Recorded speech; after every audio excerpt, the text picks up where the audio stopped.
వరసిద్ధి వినాయక స్వామి వారిని TDP MLA bonda Uma దర్శించుకున్నారు.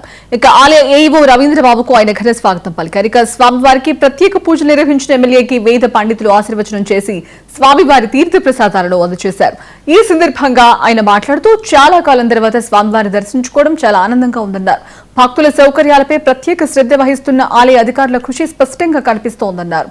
ఆలయ ఉత్తమ సేవలపై ఎమ్మెల్యే సంతృప్తి వ్యక్తం చేశారు.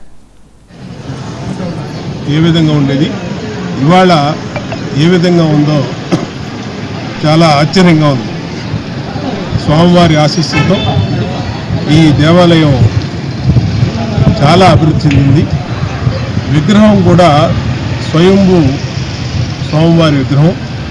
నేను గతంలో 1995 ఆ ప్రాంతంలో తిరుపతిలో నివసించేటప్పుడు రెగ్యులర్గా స్వామివారి దర్శనానికి వచ్చేవాడిని. అప్పుడు విగ్రహానికి ఇప్పుడు విగ్రహానికి చూస్తే చాలా తేడా కనబడుతుంది. అంటే అన్ని రకాలుగా స్వామివారు అభివృద్ధిగా విగ్రహం నిండుగా ఎదిగింది.